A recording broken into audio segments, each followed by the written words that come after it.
Hi, this is Carmela Bell with a Diabetic Type Life. I hope all is well for you today. I decided to come on here and just have a little chat with you and see how, diabetes is going, see how your day is going, see how you're surviving the weather where you are. All last week, it was really crazy for me.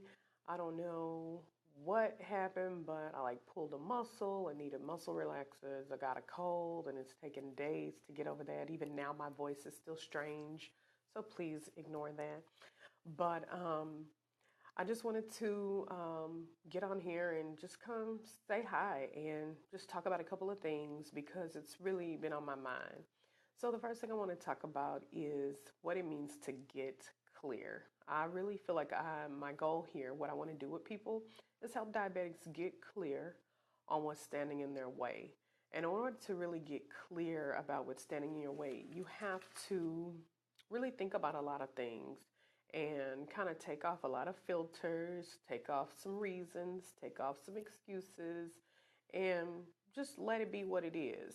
But think about what you're actually doing, how you're actually engaging with diabetes.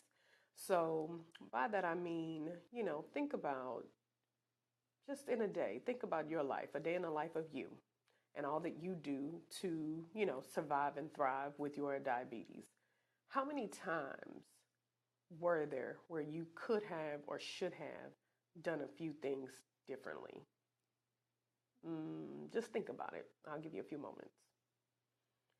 Think about where you could have or should have done something different.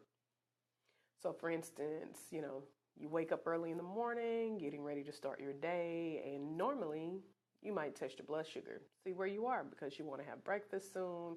You want to know where you're starting out at. How did I do last night and yesterday? So, you normally check your blood in the morning. Well, this morning, you get up, you're rushing, you bolt out of the door, you didn't get a chance to do it. You say, oh, I'll check when I get to the office. You get to the office. Oh, wait a minute, we have an impromptu meeting. It's emergency. You got to come in here and come in here, come in here. They whisk you off before you can barely get your bag on the table. So then you spend 2 hours in a meeting that probably could have been handled via email, but we won't go there.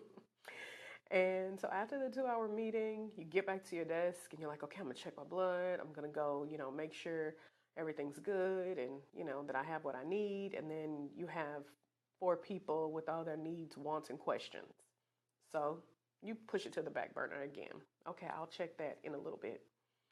Next thing you know, it's basically lunchtime. You've not checked anything, you've not eaten anything, you've just been doing for others and running around from one place to the other. So, my question is what's working and what's not working? This is not about judgment. So, if you're getting a little anxious and you're kind of feeling the heat turning up on you because maybe you have a couple of things that you could do differently, don't beat yourself up about it, for one, but we do need to know what they are.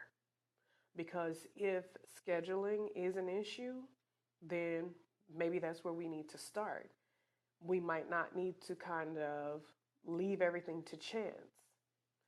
We might need to take a step back and slow things down so that you can do things at the appropriate time that they need to happen.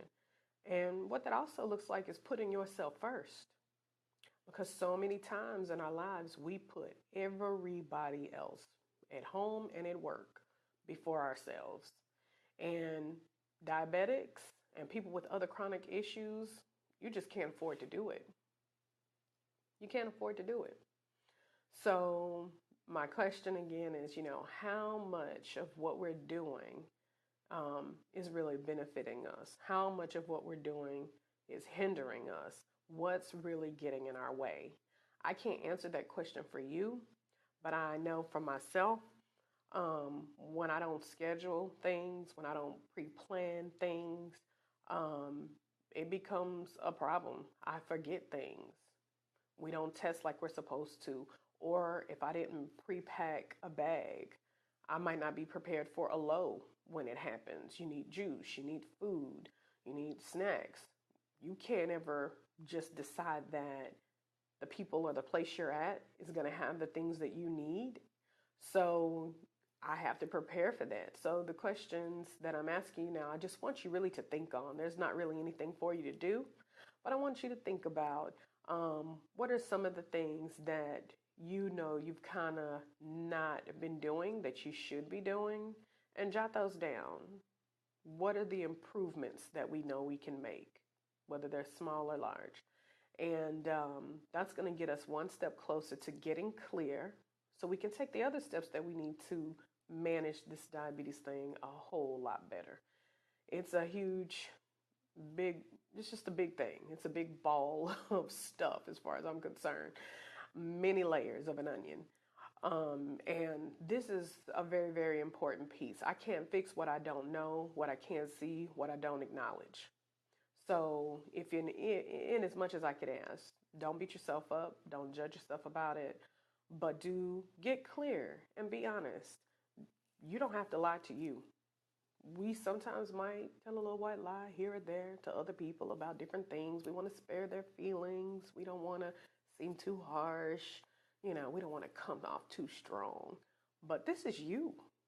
You're talking to you. If you have to lie to yourself, then we have bigger issues. So, because you're talking to self, you should feel free to be honest and really, jot down the things that you know you can improve on.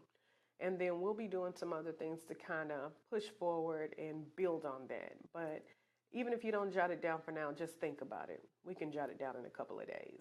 But think on some of the things that you know you can do to better manage. What are we leaving on the table? What are we forgetting about? What are we not making time or room for? It could be food, it could be testing, it could be just being prepared with supplies. But think about it. Know that I know you are doing the best you can do. The best you can do. I believe that about you. I don't care what best looks like for anybody. All of our bests are going to look different. But I want you to just keep pushing. Don't give up. And we're going to get there together. So I'll let you go for now, but be well, test often, and take care. I'm Carmela Bell with A Diabetic Type Life.